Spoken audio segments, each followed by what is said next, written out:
جس کا دین پہلے 100 سال چلا ہے قیامت تک بھی اسی کا دین چلے گا. رہ گئے فقہی مسائل تو میں نے کینگرو کا مسئلہ مجھے بتائیں کس امام نے بیان کیا ہے. تو پھر آپ سب لوگ میرے مقلد کیوں نہیں ہو جاتے؟ میں نے کینگرو کا مسئلہ حل کیا ہے، زرافے کا حل کیا ہے.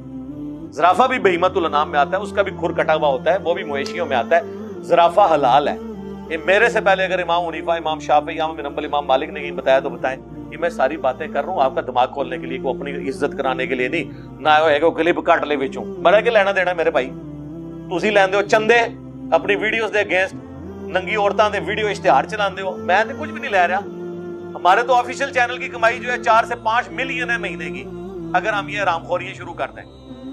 آپ کی پوری زندگی کی کمائی ایک طرف ہے اور ہمارے ایک چینل کی کمائی ایک طرف ہے، 40-50 لاکھ روپے مہینے کا. تو ہمیں آپ کس چیز کی دھونس لگاتے ہیں؟ تو ہم تو بالکل ننگا کر کے آپ کی چیزیں بتائیں گے لوگوں کو کہ ہم اس کے بینیفیشری نہیں سسٹم کے. چونکہ اس سسٹم کے بینیفیشری نہیں ہے لہٰذا ہمیں کسی کی دھونس نہیں ہے. کہتے جی حضرت کے ٹخنوں کے برابر بھی نہیں ہے، اور حضرت کا نام کس طرح لے رہا ہے. اتنے بڑے عالم جن کی حرمین کے ائمہ ان کا احترام کرتے ہیں، ان کے استقبال میں کھڑے ہو جاتے ہیں، اس کا ایک انجینئر مذاق اڑا رہے ہو اتنے بڑے عالم کا. ہماری اوقات کیا تم ان کے ٹخنے کے برابر نہیں ہو. اور نیچے میں نے لوگوں کے کمنٹس دیکھے، سب اس کو اپریشیٹ کر رہے ہیں کہ لگے رہو ان مولویوں کو لگام دے کے رکھو. وہ صرف وہ ٹخنوں کے برابر آپ نہیں ہیں نا، آپ ان کے قدموں میں گرے ہوئے ہیں نا. ہم تو پاؤں کے ٹھڈے پہ رکھتے ہیں جو رسول اللہ کے مخالفین ہیں ان کو. ہمیں کے لیے کیا عزت ہے، چاہے وہ پرانا ہے چاہے آج کا ہے، ہمارے لیے تو برابر ہے.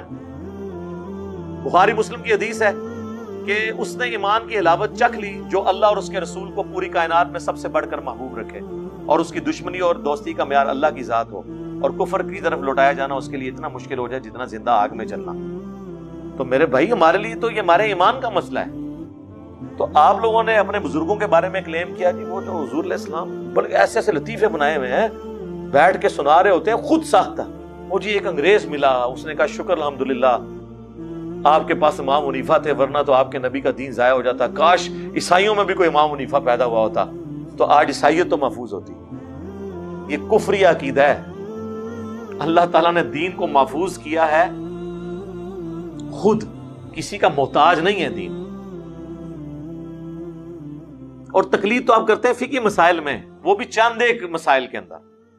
اصل مسائل تو قرآن و سنت کے عقائد ہیں، اصول کے مسئلے ہیں.